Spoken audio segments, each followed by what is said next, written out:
Hoje a gente vai falar um pouquinho sobre o exame de creatina quinase, que aparece lá no seu pedido como CK ou CPK.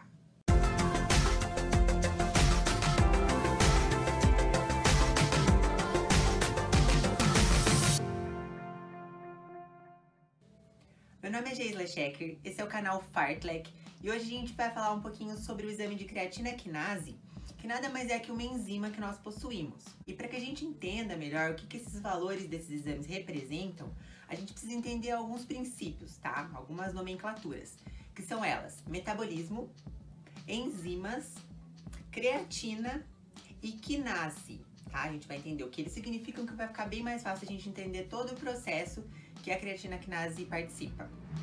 Bom, metabolismo nada mais é que são todas as reações químicas que acontecem dentro das nossas células. Todas as reações de síntese, de quebra, de transformação, aí elas são divididas entre reações anabólicas, que são as de síntese, e reações catabólicas, que são as de quebra. Bom, as enzimas, elas são catalisadores de reações químicas. Então, elas aceleram a velocidade dessas reações químicas no metabolismo e elas são específicas de reações químicas. Cada reação tem uma enzima específica, ela nasceu para fazer aquela função. Bom, a creatina, ela é uma proteína, uma molécula proteica que todos nós temos dentro das nossas células. As células musculares esqueléticas, as células cardíacas, as células cerebrais. Tá? Então, dentro a gente tem uma reserva de creatina, que é essa proteína. Todos nós temos.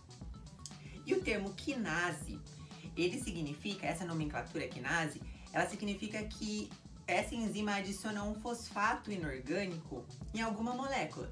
E no caso da creatina quinase, ela vai adicionar um fosfato inorgânico na molécula de creatina. Por isso o nome da enzima se transforma em creatina quinase. Bom, a gente entendendo esses nominhos aí, fica mais fácil a gente entender todo o processo. E como que ele funciona? Lá naquela aula que o professor Matheus explicou a diferença entre corridas longas e treinos curtos de sprint, ele fala bastante sobre as vias energéticas. O nosso músculo ele utiliza o ATP como fonte de energia, que é uma molécula altamente energética, né? E nós temos no nosso corpo 3 fontes energéticas, que são elas: a via fosfagênica, a via glicolítica e a via oxidativa. Cada uma delas usa um substrato específico para produzir o ATP. No caso da fosfagênica, ele vai usar a creatina. No caso da glicolítica, ele usa a glicose, que vem da alimentação, e também a glicose proveniente do glicogênio muscular. E no caso da via oxidativa, ela vai usar o produto da glicólise, que é o lactato, e vai usar também os ácidos graxos, que são as gorduras.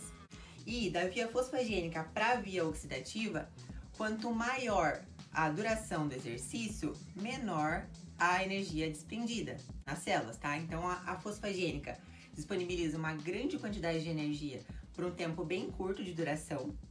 A glicolítica fica ali num padrão intermediário, tá? Entre uma bem intensa e curta e entre uma menos intensa e mais duradoura. E a oxidativa é para atividades mais longas e menos intensas, tá? Mais ou menos por aí. É claro que não é regrado exatamente isso, né? Mas a princípio é por aí que acontecem as reações. Hoje a gente vai falar especificamente da via fosfagênica, que usa a creatina para a geração de energia. Então, como que ela vai funcionar e como que a creatina quinase atua nesse processo? A gente tem um estoque lá de creatina intramuscular e para que essa creatina passe a gerar ATP, a creatina quinase adiciona um fosfato inorgânico na creatina e transforma ela em fosfocreatina, tá? Que é a CPK.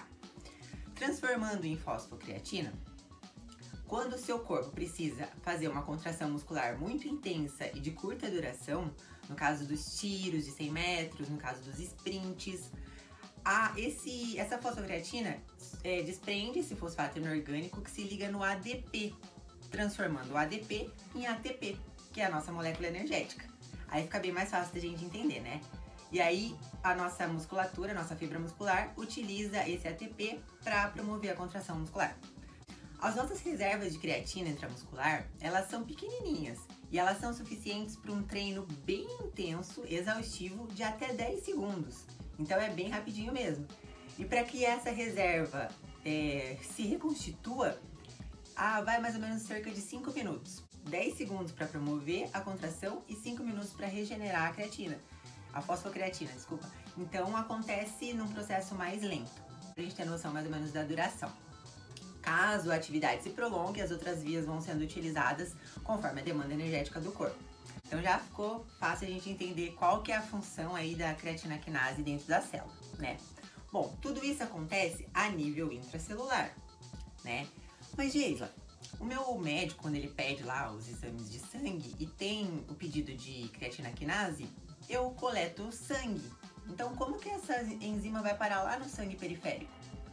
Bom, as enzimas que estão dentro da célula muscular, elas extravasam o meio intracelular, porque depois de uma atividade muito exaustiva, a gente já viu que a nossa fibra muscular sofre microlesões. Então é normal que depois de uma atividade intensa, essa enzima que estava lá dentro vá para o espaço extracelular e caia no sangue periférico. É normal os valores de creatina quinase se elevarem após uma atividade física intensa.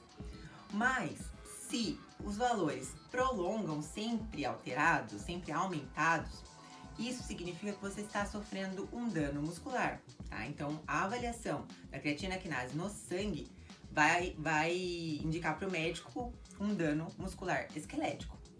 Aí o médico vai avaliar se você está descansando pouco, se você está fazendo treinos muito intensos e muito próximos um do outro, né? A sua periodização não tá bacana, se a sua dieta não tá legal e você não tá num estado nutricional adequado para fazer a regeneração, se o seu descanso não tá adequado ou se você tem alguma patologia mesmo.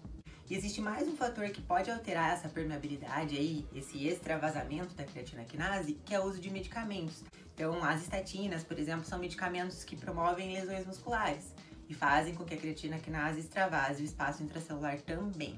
Mas isso quem vai avaliar é o médico. Aqui a nossa função é entender, né, a função da creatina quinase e o que os valores aumentados dela no sangue representam para nós.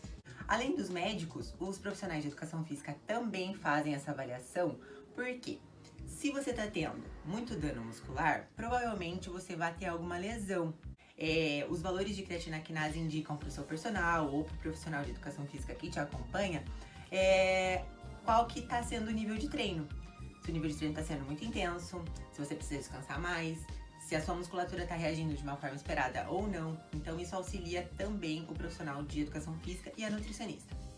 Bom, agora que a gente já entendeu certinho todas essas questões, a gente vai ver que a creatina quinase não é encontrada somente no músculo esquelético. Ela é encontrada também em suas isoformas no cérebro, tá? Chamado de CKBB, que é a creatina quinase cerebral, a CKMB, que é a enzima que permanece no músculo cardíaco, e a CKMM, que é a que está no músculo esquelético, tá?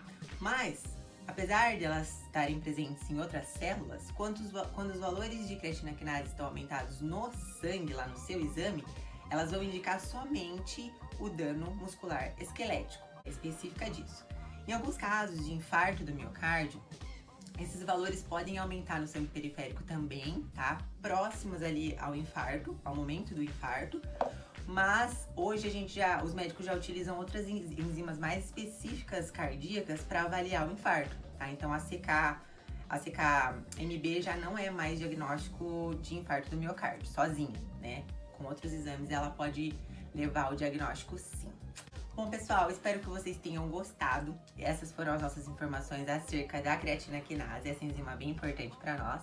Lembrando que sempre a gente tem que verificar as condições que a gente tem que seguir antes dos exames, informar no laboratório se a gente fez atividade física intensa recentemente ou não, informar a utilização de medicamentos para que o médico possa avaliar juntamente com o resultado do seu exame se aquele resultado está dentro ou fora dos valores de referência. Bom, se vocês gostaram do vídeo, se inscrevam no canal, deem um like e repassem as informações para que a gente possa expandir o nosso conhecimento sempre, tá bom? Até o próximo vídeo!